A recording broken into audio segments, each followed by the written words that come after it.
ಬೆಂಗಳೂರು ಸೇರಿದಂತೆ ರಾಜ್ಯಾದ್ಯಂತ ಭಾರಿ ಮಳೆಯಾಗ್ತಾ ಇದೆ. ಶಾಲಾ ಕಾಲೇಜುಗಳಿಗೆ ರಜೆ ಘೋಷಣೆ ಮಾಡಿ ಆದೇಶ ಹೊರಡಿಸಲಾಗಿದೆ. ರಾಜ್ಯದ ಬಹುತೇಕ ಜಿಲ್ಲೆಗಳಲ್ಲಿ ಶಾಲಾ ಕಾಲೇಜುಗಳಿಗೆ ರಜೆ ಘೋಷಣೆ ಮಾಡಲಾಗಿದೆ. ಬೆಂಗಳೂರು, ತುಮಕೂರು, ಕೋಲಾರ, ರಾಮನಗರ, ಚಾಮರಾಜನಗರ, ಚಿಕ್ಕಬಳ್ಳಾಪುರ, ಹಾಸನದಲ್ಲಿ ಶಾಲಾ ಕಾಲೇಜುಗಳಿಗೆ ರಜೆ ಘೋಷಣೆ ಮಾಡಲಾಗಿದೆ. ಬೆಂಗಳೂರು ಗ್ರಾಮಾಂತರದಲ್ಲೂ ಕೂಡ ರಜೆ ಘೋಷಣೆ ಮಾಡಲಾಗಿರುವಂಥದ್ದು. ಸ್ಥಳೀಯ ಪರಿಸ್ಥಿತಿಯನ್ನು ನೋಡಿಕೊಂಡು ರಜೆ ಘೋಷಣೆ ಮಾಡಿ ಸಾರ್ವಜನಿಕ ಶಿಕ್ಷಣ ಇಲಾಖೆಯಿಂದ ಈ ಒಂದು ಆದೇಶ ರವಾನೆಯಾಗಿದೆ. ನಾಳೆ ಮಳೆಯ ಪರಿಸ್ಥಿತಿ ನೋಡಿ ರಜೆ ನೀಡಲು ಡಿಡಿಪಿಐಗಳಿಗೆ ಸೂಚನೆಯನ್ನ ಕೊಡಲಾಗಿದೆ.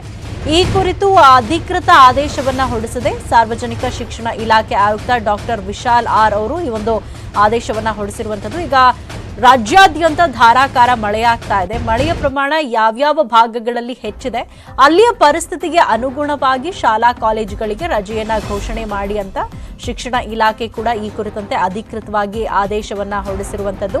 ನಾಳೆಯ ಒಂದು ಪರಿಸ್ಥಿತಿಯನ್ನ ನೋಡಿ ರಜೆಯನ್ನ ನೀಡಬೇಕು ಅಂತ ಡಿಡಿಪಿಐಗಳಿಗೆ ಈಗ ಶಿಕ್ಷಣ ಇಲಾಖೆ ಸೂಚನೆಯನ್ನ ಕೊಟ್ಟಿದೆ. ಇನ್ನು ಬೆಂಗಳೂರು ಸೇರಿದಂತೆ ಬೆಂಗಳೂರು ಗ್ರಾಮಾಂತರ, ತುಮಕೂರು, ಕೋಲಾರ, ಹಾಸನ, ಚಾಮರಾಜನಗರ, ರಾಮನಗರ ಸೇರಿದಂತೆ ಯಾವ್ಯಾವ ಭಾಗಗಳಲ್ಲಿ ಅತಿ ಹೆಚ್ಚು ಮಳೆ ಬೀಳ್ತಾ ಇದೆ ಆಯಾ ಭಾಗಗಳಲ್ಲಿ ನಾಳೆಯೂ ಕೂಡ ಇದೇ ಪರಿಸ್ಥಿತಿ ಮುಂದುವರೆದ್ರೆ ಶಾಲಾ ಕಾಲೇಜುಗಳಿಗೆ ರಜೆಯನ್ನ ನೀಡುವ ಕುರಿತಂತೆ ಅಧಿಕೃತವಾಗಿ ಆದೇಶ ಹೊರಡಿಸಲಾಗಿದೆ.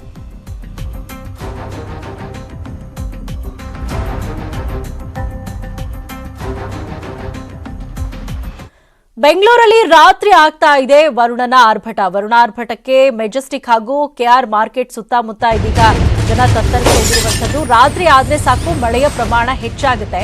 ಬೆಂಗಳೂರಲ್ಲಿ ರಾತ್ರಿ ಹೊತ್ತು ವರುಣಾರ್ಭಟ ಹೆಚ್ಚಾಗ್ತಾ ಇರುವಂತದ್ದು. ಮೆಜೆಸ್ಟಿಕ್ ಹಾಗೆ ಕೆಆರ್ ಮಾರುಕಟ್ಟೆ ಸುತ್ತಮುತ್ತ ಜೋರಾಗಿ ಮಳೆ ಸುರಿತಾ ಇದೆ. ನಗರದ ಹಲವು ಕಡೆಗಳಲ್ಲಿ ಇದೀಗ ಜೋರಾಗಿ ಮಳೆ ಬರ್ತಾ ಇರುವಂತದ್ದು. ಏನು ಹಗಲೊತ್ತಲ್ಲಿ ಕೂಡ ಮಳೆ ಬರ್ತಾ ಇದೆ, ಅದರ ಜೊತೆಗೆ ರಾತ್ರಿ ಆಯ್ತು ಅಂತಂದ್ರೆ ಧಾರಾಕಾರವಾಗಿ ಮಳೆ ಸುರಿಯೋದಕ್ಕೆ ಶುರುವಾಗುತ್ತೆ. ಈಗ ಮೆಜೆಸ್ಟಿಕ್ ಹಾಗೆ ಕೆಆರ್ ಮಾರ್ಕೆಟ್ ಸುತ್ತಮುತ್ತ ಧಾರಾಕಾರವಾಗಿ ಮಳೆ ಸುರಿತಾ ಇರುವಂತದ್ದು.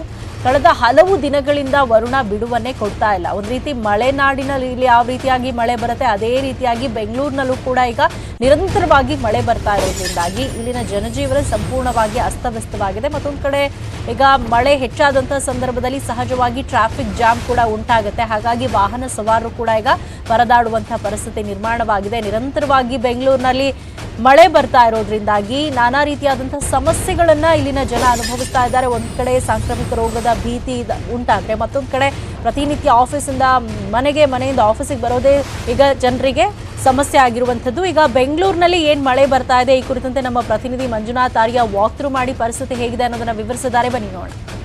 ಬೆಂಗಳೂರಿನಲ್ಲಿ ಬೆಳಿಗ್ಗೆಯಿಂದಲೂ ಕೂಡ ಅಷ್ಟೇ ಜಿಟಿ ಮಳೆ ಸುರಿತಾನೆ ಇತ್ತು. ಆದ್ರೆ ಎಲ್ಲೋ ಒಂದು ರೀತಿ ಸಂಜೆ ಆಗ್ತಿದ್ದಂತೆ ಮಳೆಯ ಆರ್ಭಟ ಕೂಡ ಅಷ್ಟೇ ಜಾಸ್ತಿ ಆಗ್ತು ಅಂತ ಹೇಳ್ಬೋದು.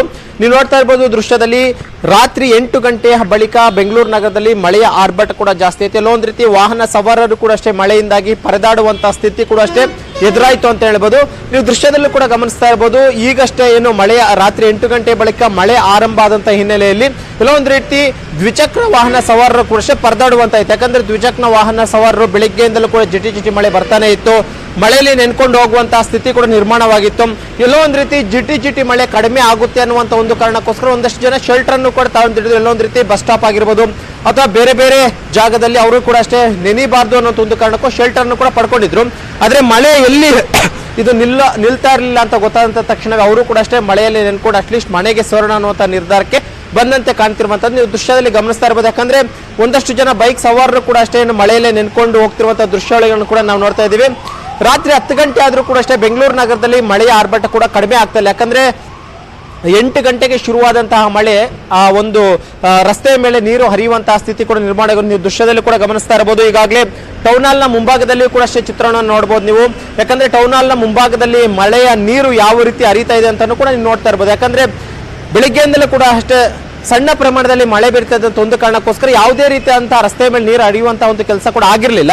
ಆದ್ರೆ ರಾತ್ರಿ 8 ಗಂಟೆ ಬಳಿಕ ಯಾವಾಗ ಮಳೆಯ ಪ್ರಮಾಣ ಜಾಸ್ತಿ ಆಯ್ತು, ಮಳೆ ಪ್ರಮಾಣ ಜಾಸ್ತಿ ಅಂತ ತಕ್ಷಣವೇ ಎಲ್ಲೋ ಒಂದು ರೀತಿಯಾಗಿ ವಾಹನ ಸವಾರರು ಪರದಾಡುವಂತ ಸ್ಥಿತಿ ಕೂಡ ಎದುರಾಯಿತು. ಜೊತೆಗೆ ಮಳೆ ಕೂಡ ಅಷ್ಟೇ ಸತತವಾಗಿ 3-4 ದಿನಗಳಿಂದ ಬರ್ತಾ ಇರುವಂತ ಹಿನ್ನೆಲೆಯಲ್ಲಿ ಶಾಲಾ ಕಾಲೇಜುಗಳು ಕೂಡ ಈಗ ರಜೆಯನ್ನ ಜಿಲ್ಲಾಧಿಕಾರಿ ಘೋಷಣೆಯನ್ನ ಮಾಡಿದ್ದಾರೆ. ಆ ಒಂದು ಕಾರಣಕ್ಕೋಸ್ಕರ ಇವತ್ತು ಬಹುತೇಕ ರಾತ್ರಿಡೀ ಕೂಡ ಅಷ್ಟೇ ಮಳೆ ಬಿದ್ರು ಮಳೆ ಬೀಳುವಂತಹ ಸಾಧ್ಯತೆಗಳು ಕೂಡ ಹೆಚ್ಚಾಗಿರುವಂತಹದ್ದು. ಜೊತೆಗೆ ಹಲವಾರು ಜನರು ಕೂಡ ಅಷ್ಟೇ ಎಲ್ಲೋ ಒಂದು ರೀತಿ ಹೊರಗೆ ಹೋಗೋಕೆ ಕಷ್ಟಪಡುವಂತ ಸ್ಥಿತಿ ಕೂಡ ಎದುರಾಗಿರುವಂತಹ ದೃಶ್ಯದಲ್ಲೂ ಗಮನಿಸ್ತಾ ಇರಬಹುದು. ಪ್ರತಿಯೊಬ್ಬರು ಕೂಡ ಅಷ್ಟೇ ಈಗಾಗಲೇ ಮಳೆಯಲ್ಲಿ ನೆನೆಯುತ್ತಿರುವಂತ ಒಂದು ಕಾರಣಕ್ಕೋಸ್ಕರ ಅವರು ಕೂಡ ಅಂಬ್ರೆಲಾ ಇಟ್ಕೊಂಡು ಹೋಗುವಂತ ಒಂದು ದೃಶ್ಯಗಳನ್ನ ನೋಡ್ತಾ ಇದ್ದೀವಿ. ಒಟ್ಟಾರೆಯಾಗಿ ಬೆಂಗಳೂರಿನಲ್ಲಿ ಬೆಳಿಗ್ಗೆಯಿಂದಲೂ ಕೂಡ ಅಷ್ಟೇ ಜಿಟಿ ಮಳೆ ಬರ್ತಾನೆ ಇತ್ತು. ಎಲ್ಲೋ ಒಂದ್ ರೀತಿ ಅದು ಕಡಿಮೆ ಆಗುತ್ತೆ, ಸಂಜೆ ವೇಳೆಗೆ ನಾವು ಕೆಲಸ ಕಾರ್ಯಗಳನ್ನು ಮುಗಿಸ್ಕೊಂಡು ಮನೆಗೆ ಹೋಗ್ಬೋದು ಅನ್ಕೊಂತಿದ್ದಂಥವ್ರಿಗೆ ಎಲ್ಲೊಂದು ನಿರಾಶೆ ಆಗಿದೆ. ರಾತ್ರಿ 8 ಗಂಟೆ ಬಳಿಕ ಬೆಂಗಳೂರಿನಲ್ಲಿ ಮಳೆ ಆಗ್ತಾ ಇರುವಂತ ಒಂದು ಕಾರಣಕ್ಕೋಸ್ಕರ ವಾಹನ ಸವಾರರು ಪರದಾಡುವಂತಹ ಸ್ಥಿತಿ ಕೂಡ ನಿರ್ಮಾಣ ಆಗಿರುವಂತಹದ್ದು. ಕ್ಯಾಮರಾ ಪರ್ಸನ್ ಗುರುಶೇಖರ್ ಜೊತೆ ಮಂಜುನಾಥ್, ನ್ಯೂಸ್ 18 ಕನ್ನಡ, ಬೆಂಗಳೂರು. ರಾಜ್ಯದಲ್ಲಿ ಎಡೆಬಿಡದೆ ಸುರಿತಾ ಇರುವ ಮಳೆ ಹಿನ್ನೆಲೆಯಲ್ಲಿ ರಾಜ್ಯದ ಜಿಲ್ಲಾಧಿಕಾರಿಗಳು